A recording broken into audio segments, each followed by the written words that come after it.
Bonjour tout le monde, dans votre chaîne Physique et sa didactique, on travaille aujourd'hui sur un module qui est destiné aux professeurs stagiaires des CERMEF au Maroc. Le module, tout simplement, s'intitule Module des technologies de l'information et de la communication en éducation. En bref, TIS. Le module, bien sûr, est animé sur pas mal de séquences par le professeur Saïd Khalil. Alors, tout d'abord, il faut signaler que la compétence visée par ce module consiste à acquérir les compétences d'usage et de maîtrise des TIC, bien sûr TIC, technologie de l'information et de la communication, dans sa pratique bien sûr professionnelle. Pour atteindre cette compétence, on va travailler sur pas mal des objectifs. Premièrement, l'objectif 1 consiste à avoir des professeurs qui sont capables de choisir la bonne ressource numérique à intégrer. Car pour que l'intégration de la ressource numérique soit rentable, il faut faire un choix optimal. Puis, et puisque les modules principaux de la formation des professeurs stagiaires sont la planification, la gestion et même l'évaluation des apprentissages, l'objectif 2 et 3 visent à avoir des professeurs qui sont capables de planifier et même de gérer des séances basées sur l'intégration des ressources numériques. Et dans ce cas, je peux déclarer que le produit attendu est tout simplement la production, c'est ce qu'on appelle le scénario pédagogique. Donc, avant de commencer, ou bien on va commencer même avec l'objectif 1 qui consiste à choisir la bonne ressource numérique à intégrer. Mais tout d'abord, je veux signaler que l'intégration d'éthique porte pas mal des avantages chez le prof et même chez l'élève. D'une part, l'ordinateur favorise le plaisir d'apprendre, même développe l'autonomie chez l'élève, et dans ce cas, l'élève peut s'habituer à des modalités de travail qu'il trouvera plus tard. D'autre part, l'intégration d'éthique peut faciliter la tâche sur le professeur pour bien gérer une séquence d'apprentissage, soit au niveau de l'espace ou bien même au niveau de la gestion du temps. Très bien. Donc, et toujours dans le cadre de l'introduction, je peux dire que les TIS représentent l'ensemble des outils et des ressources numériques qui sont utilisables dans le cadre d'une séquence d'apprentissage. En termes d'équation, je peux dire que les TIS égale les outils plus les ressources numériques. Dans ce cas, je peux citer quelques exemples des outils à avoir. Un ordinateur, bien sûr, qui traite les données, une imprimante qui peut exporter ces données en papier, un scanner, des appareils photonumériques, bien sûr, et même un vidéoprojecteur. Pour le cas des ressources numériques, je peux citer le cas des simulations par exemple, images et vidéos, moteurs de recherche et même des articles de journaux et même des logiciels. Alors, pour être clair, même je veux donner des exemples. Alors, pour le cas de la simulation, je vais prendre par exemple cette simulation qui va montrer la nature du courant électrique. Alors, tout simplement, si je vais annuler le zoom suivant, alors la question qui se pose pour un élève de tronc commun, c'est quoi la nature du courant électrique? Pour ce fait, je te rappelle que le courant électrique est le déplacement des porteurs de charge, mais pour bien maîtriser ce concept, pourquoi pas, je travaille avec la simulation suivante. Donc, tout d'abord, lorsqu'on ferme l'interrupteur, bien sûr, le courant électrique se déplace de la borne plus vers la borne moins à l'extérieur de la pile. Mais dans ce cas, à l'échelle microscopique, c'est quoi ce courant électrique?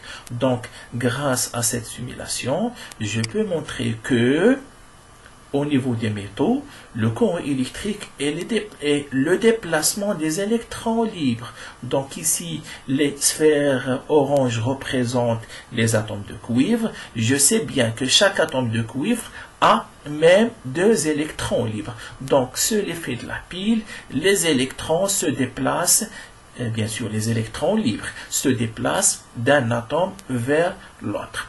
Par contre, dans les solutions électrolytiques, le courant électrique est le déplacement simultané des cations et même des anions. Alors ici, les anions, les Cl- se déplacent vers cet électrode qui s'appelle bien sûr anode, et les cations, les Na+, qui sont en mauve, bien sûr, se déplacent même vers ce qu'on appelle la cathode. Donc, avec cette animation, certainement, je peux faciliter la tâche et l'élève peut facilement accepter que le courant électrique, en principe, est le déplacement des porteurs de charge. Ce sont des électrons libres pour les métaux et même sont des cations, des anions pour les solutions électrolytiques. Très bien. Pour le cas, par exemple, des images et des vidéos même, je vais prendre la séquence suivante avec laquelle on peut considérer que cette vidéo représente une situation de motivation pour la leçon de l'oxydation et la réduction. Et même, dans ce cas, je peux parler sur la notion de ce qu'on appelle le réactif, les métaux. Très bien. Donc, toujours avec les exemples, je vais prendre maintenant le cas, par exemple, d'un article des journaux. Par exemple, pourquoi pas, je vais prendre cet article tout simplement qui a étudié les conceptions des élèves marocains à propos de la fission et la fusion nucléaire. Très bien. Pour le cas, par exemple, des logiciels, pourquoi pas, je vais prendre même avec crocodile. Donc, où est ce crocodile? Malheureusement, n'est pas là, raison pour laquelle, donc je ferme sans problème, je ferme, pardon. Donc, pour le crocodile, bien sûr, se trouve ici. Donc, je ferme, j'accepte. Par exemple, si je travaille avec un élève de tronc commun dans le cadre de la tension électrique, bien sûr, ainsi que la tension électrique répond toujours aux lois de Maille. Alors, tout d'abord, je vais prendre par exemple un circuit électrique qui contient une pile et même des résistors. Donc, les résistors seront ici. Pourquoi pas, je vais prendre ce résistor. Un autre résistor maintenant qui sera dans une position verticale, et puis un autre résistor même qui sera parallèle à l'autre résistor. Bien sûr, sans oublier bien sûr un interrupteur. Donc je branche avec des fils et certainement on va avoir un circuit qui n'est pas en série, mais un circuit qui est en dérivation finalement. Donc, je fais les branchements nécessaires. Alors, maintenant la question qui se pose, bien sûr, même je peux régler les résistances. Pourquoi pas, je vais prendre ici 200 ohms. 200 ohms. Ici, pourquoi pas même, je vais prendre il se peut d'avoir des problèmes, donc sera mieux d'agir sur vieux, et même je vais doubler même Alors, dans ce cas, je dis que tout simplement, je vais prendre 200 ohms. Même, je vais régler la résistance en 200 ohms. Bien sûr, donc il faut agir ici. Pourquoi pas ici, je vais prendre 800 ohms.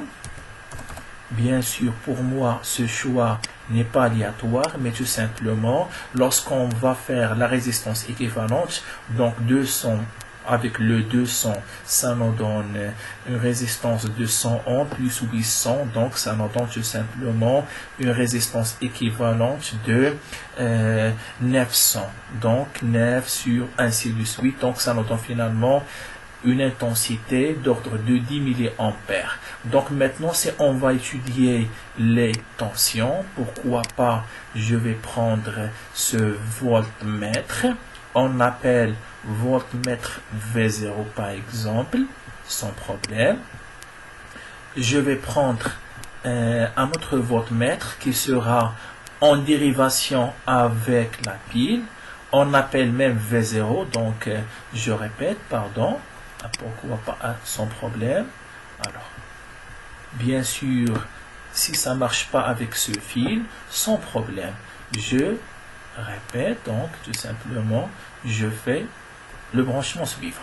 Alors, je vais prendre même un autre, pardon, donc, alors, je vais prendre ici un voltmètre V2, un quatrième voltmètre V3, donc je fais le branchement nécessaire, bien sûr avec une simple discussion. Pas mal des élèves, dès le départ, peuvent proposer les réponses suivantes. Les deux tensions, bien sûr, sont les mêmes, alors que ici, j'ai la somme des tensions. Alors, elle est claire que, avant de faire même des mesures, la tension ici, bien sûr, sera 8 volts, 1 volt et même 1 volt. Donc, on va voir, effectivement, donc c'est 8 volts, 1 volt et 1 volt. J'arrive à calculer d'une façon même mentale, car j'ai choisi tout simplement des valeurs bien précises. Donc, voici un exemple de l'utilisation, bien sûr non, l'utilisation de ce qu'on appelle crocodile. Donc, voilà, j'arrive à montrer pas mal des exemples des ressources numériques qu'on peut trouver dans le cadre de l'enseignement des sciences physiques. Maintenant, je passe à une simple activité avec laquelle je vous propose de faire l'inventaire de l'ensemble des outils et même des ressources numériques à avoir pour trouver expérimentalement le diagramme de vitesse dans le cas d'une chute libre, soit avec ou bien sans frottement. Donc vous avez pratiquement un quart d'heure pour faire inventaire et même pour avoir des résultats concrets. Donc voici.